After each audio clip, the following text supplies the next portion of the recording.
Assalamualaikum warahmatullahi wabarakatuh. Selamat siang teman-teman semuanya. Kembali lagi kita bertemu di channel Desi TV. Kali ini kita masih bersama Bang Apung Pabelek kembali. Kita ada isu yang kita melihat ada Rafli Harun ya, yang saat ini membuat acara lagi ya. Dan ini apakah nanti ada drama lagi untuk pertemuan mereka?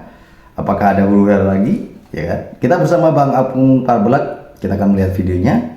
Ya seperti apakah aman aja atau memang ada sesuatu. Baik, selamat menyaksikan.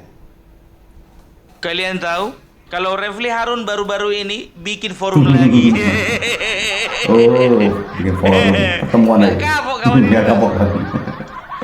Pastikan dulu di luar gak ada penyerangan.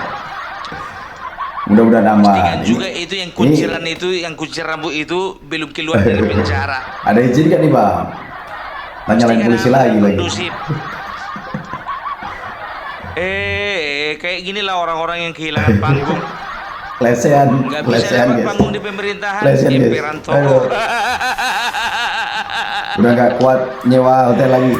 Dan tahu kalian ya, narasumber dia pun udah nggak ada lagi Abraham Samad, udah nggak ada lagi Din Samsudin, udah nggak ada lagi Said Didu, nggak ada lagi Sunarko. Tahu kalian siapa yang diundang? Roy Suryo. Raja Bumbu Bapak, Roy Suryo. Tanya dulu sama dia di situ, dia mau jadi narasumber atau mau promosi panci? Promosi panci lagi. Mana tahu, mana tahu. Ya kan dia punya bisnis baru gitu Panci, loh, ya panci. kan? Punya bisnis baru, usaha baru yang perlu dia promosikan, ya kan? Itu sah-sah saja, memajukan nilai ekonomi. Baiklah, pedagang lah. Lebih baik pedagang daripada ngomongin orang bu. Dan tahu nggak kalian ya, forum ini kukira dihadiri oleh ratusan orang. Ku tengok di dalamnya itu 20 pun gak nyampe. Itu kalau pakai kamera 360 derajat, malu orang itu, malu. Untuk Belakangnya itu kosong. kameranya statis, cuma menghadap depan. Jadi nggak terlalu kelihatan. Lihat aja duduknya di bawah lantai. Ya, itu forum atau mau makan nasi goreng? Iya, bukan nasi goreng itu, Bang. Bukan menghina, bukan ya. Aku hanya ingin menyoroti. Apalagi sih yang kalian bahas? Dan tahu enggak kalian apa yang jadi bahasan kalian? Kalian cari aja di Facebook, kalian cari di YouTube, kalian cari di TikTok. Bahasanya itu aja. Iya kan? Fufu Fafa, nggak ada yang lain. Fufu Fafa udah tenggelam. Udah mau dekat hari H. Ya berapa hari lagi Mas Bumbu Bapak ya. Aduh. Makanya diundang Roy Suryo, cocok. Karena apa? Ya, karena otaknya itu bagaimana cara melengsarkan Gibran lewat Fufu Fafa. Itu aja isi kepalanya. Nggak ada yang lain. Udah gak ada lagi.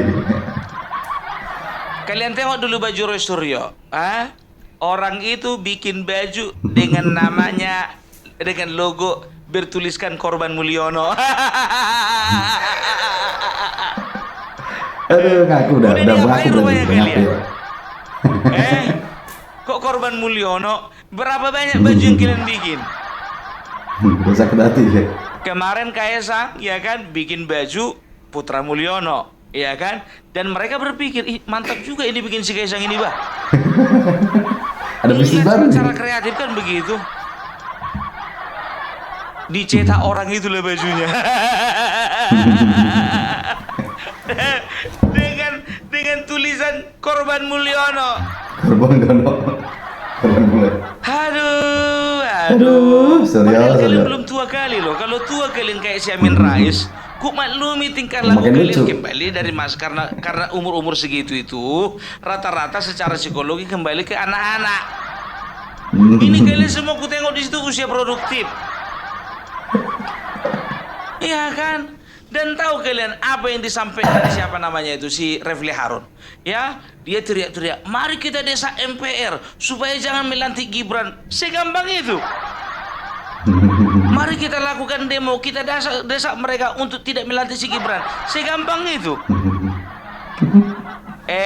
Tapi, aku bilang sama kalian, KPU. Sedangkan PDIP yang sudah menggugat lewat PT UN ya, sampai sekarang nggak yakin.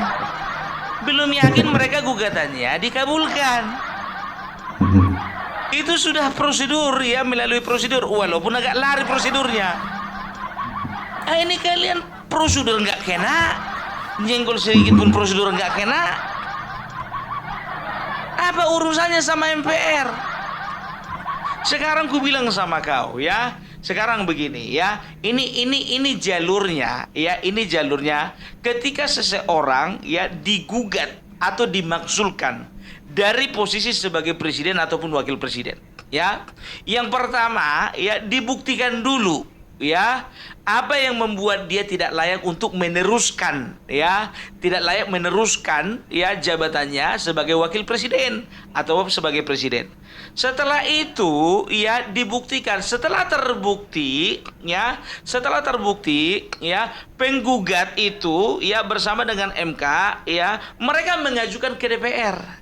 Supaya apa? Supaya dilakukan pemecatan, pemberhentian terhadap terhadap wakil presiden atau presiden. Tapi yang berhak memecat itu bukan DPR, tapi mereka itu meneruskan, atau bisa dikatakan mereka mengirim surat atau menyurati secara resmi MPR mengadukan hal-hal tersebut. Supaya apa? Supaya memberi rekomendasi kepada MPR untuk memberhentikan presiden dan wakil presiden. Jadi seperti itu prosedurnya. Tapi kok bodoh Iya, kalian tahu, di dalam tahu. itu semua ya? Mau aja gitu loh. Mari kita desak MPR. Nggak ada dasar, nggak ada proses ya, tidak ada tindakan, tapi mendesak-desak aja dengan harapan MPR akan mendengarkan mereka. Yang konyolnya lagi, apa dibilang siapa namanya itu si Refli Harun itu, dibilangnya kita nggak usah berbicara lah setelah pelantikan. Kita sekarang perjuangkan sebelum pelantikan. Mau sebelum pelantikan, sesudah pelantikan, percuma. Kau pun juga berpikir yang namanya dimaksulkan itu setelah pelantikan, setelah dia menjalani masa pemerintahan. Kalau sebelum pelantikan, kayak mana memaksulkannya itu? Semua Udah bingung aku lah ya, bilang sama bingung. kalian ya, perhatikan kalian lah, orang ini sampai kapanpun ya akan berusaha mengotak-atik atau mengganggu yang namanya Gibran. Karena apa? Karena mereka nggak sanggup ngotak-atik Prabowo. Yang jadi pertanyaannya, apakah Prabowo diam saja? Oh tidak, tidak. Itu dia. Jadi kalau ku bilang ya, yang namanya barisannya anak Aba ini selalu mereka itu melakukan aksi dengan apa ya? Bisa dikatakan dengan halusinasi gitu loh. Ujuk-ujuk bisa memaksa Anies Baswedan jadi wakil presiden. Ujuk-ujuk tiba-tiba ya kan langsung mereka mau bikin gerakan coblos 3 paslon. Setelah itu bikin lagi gerakan namanya gerakan pasang satu foto saja. Setelah itu melakukan aksi bikin forum. Diserang salahkan pemerintah. Tahu enggak kalian ya? Aku kasih tahu sama kalian ya. Ya udah cukuplah bercandanya. Jadi biar tahu kalian ya, kelompok ini ya, ini beda dengan kelompoknya PDIP dengan Megawatinya. Jadi kelompok ini memang banyak tokoh-tokoh walaupun kualitasnya rendahan. Ya itu pola pikir. Kalau gue bilang orang-orang seperti itu kualitasnya rendahan lah. Suka-suka aku bilang gitu. Itu kan rendahan, itu kan relatif. Menurutku rendah-rendah. Ya, jadi ya mereka itu kan merasa intelektual. Padahal kaum intelektual hanya ada di kubu Prabowo dan juga di kubu Megawati. Makanya aku bilang sama kalian, makanya ya Pak Prabowo ya lebih membuka hati dan membuka kunci, ya membuka pintu bagi kedatangan PDIP daripada kedatangan mereka.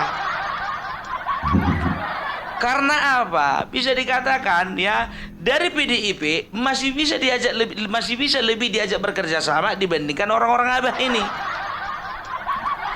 Orang ini jangankan ngajak kerja sama, biar tahu kalian, orang ini mau dapatan walaupun nggak kerja.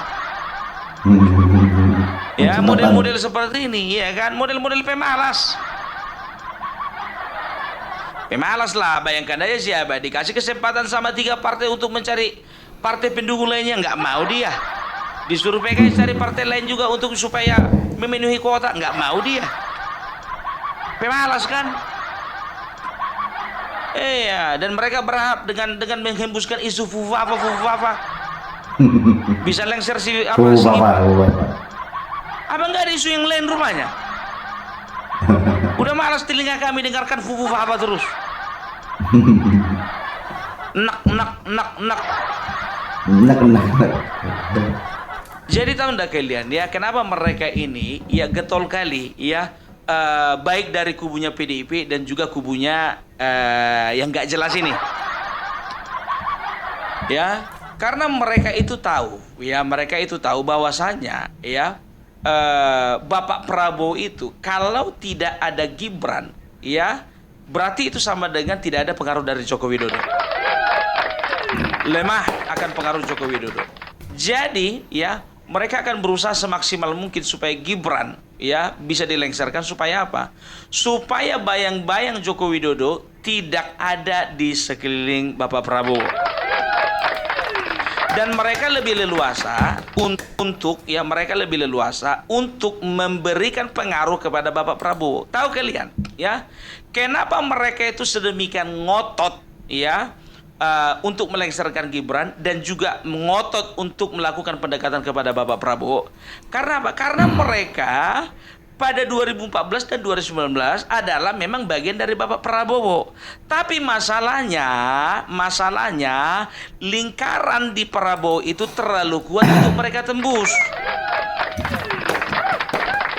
Itu dia. Jadi benteng di sekeliling Prabowo itu sulit untuk mereka tembus gitu loh. Kenapa? Karena Bapak Prabowo dan juga Joko Widodo ya itu sudah mengikat janji, kukatakan mengikat janji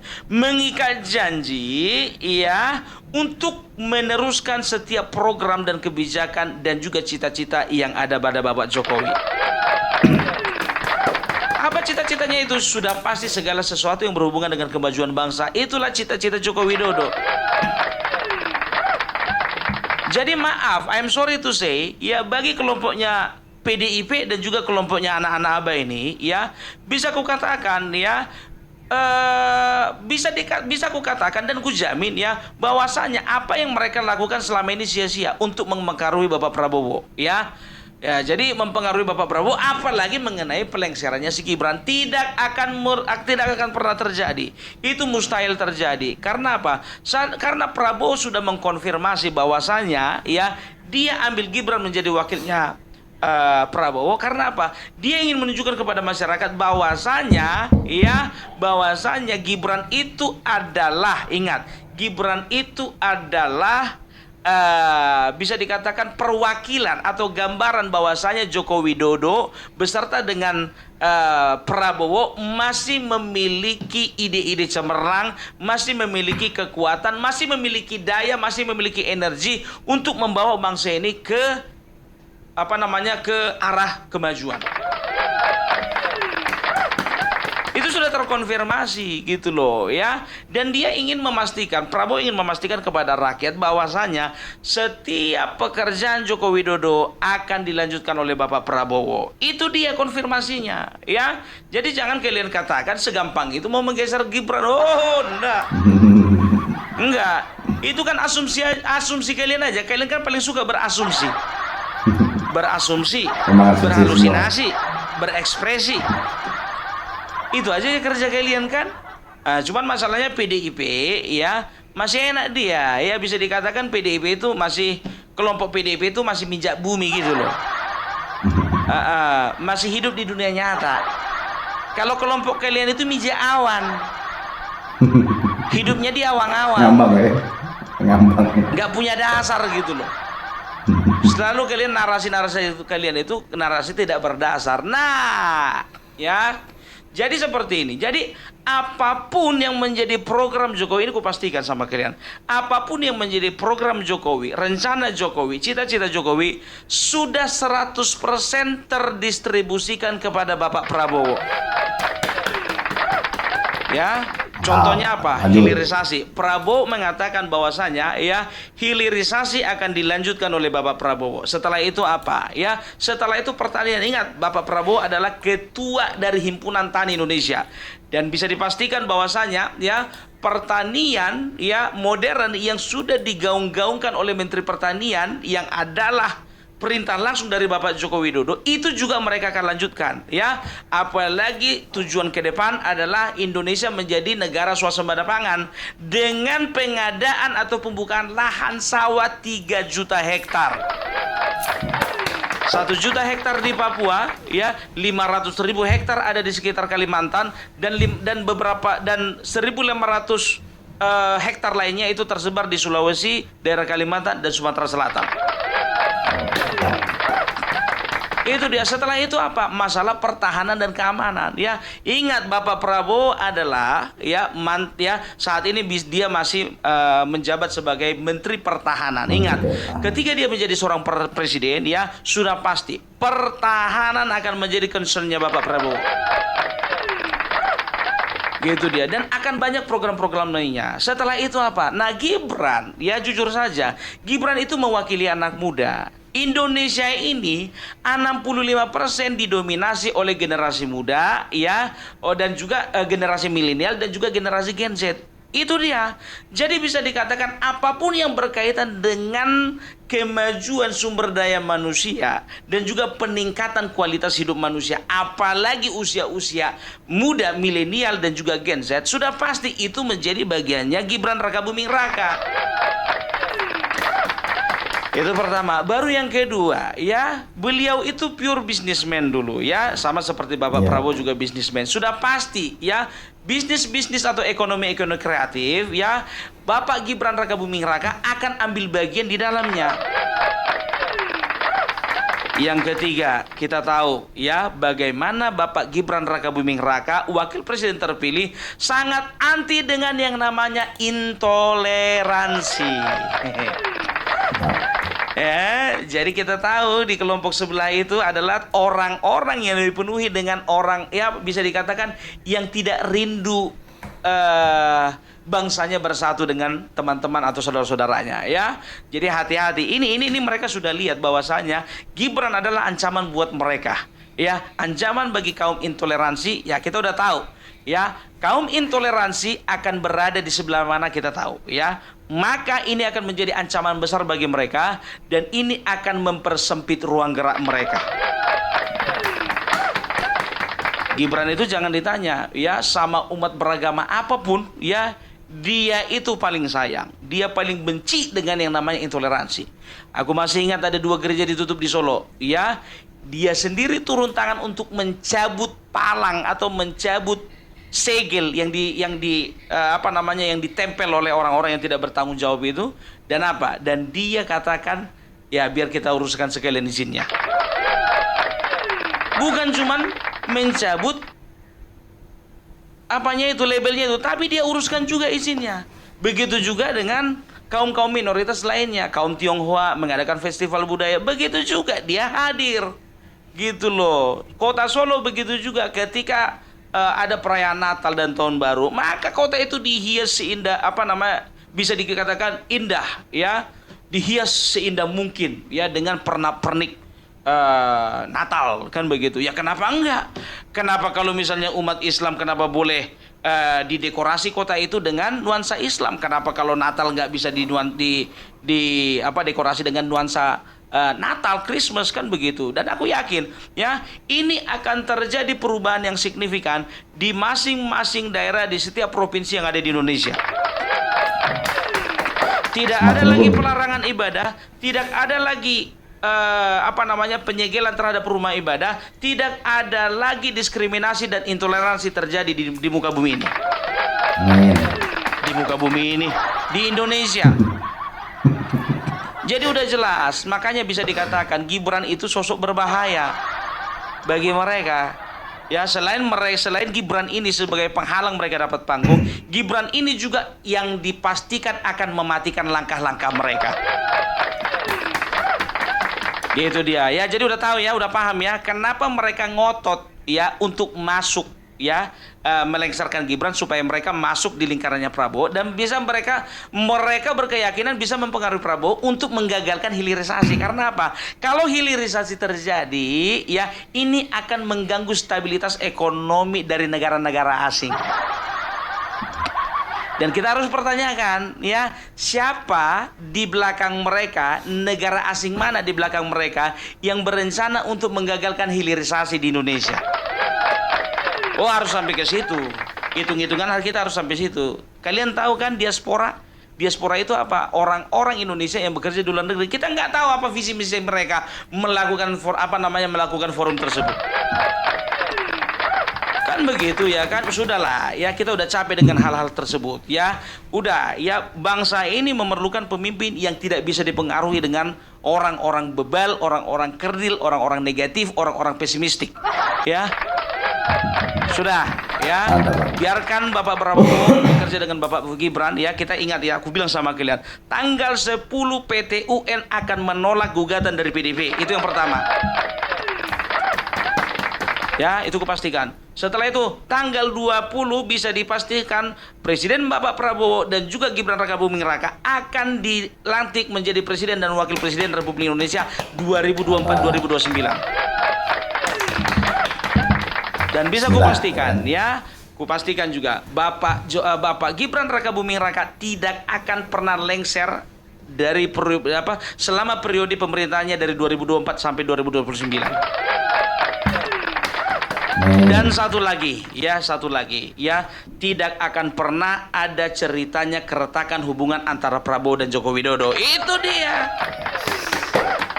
Ya, sudah terkonfirmasi ya. Kita bisa lihat ya bagaimana respon mereka menghadapi orang-orang seperti itu. Diam aja, senyap. Karena apa? Bagi mereka orang-orang ini nggak penting. Bagi mereka orang-orang ini kutu busuknya ini. Gitu dia. Oke lah kalau kayak gitu. Salam Parbelak, salam NKRI harga mati. Siapa? Baik teman-teman semuanya, terima kasih sudah menyaksikan video ini sampai selesai.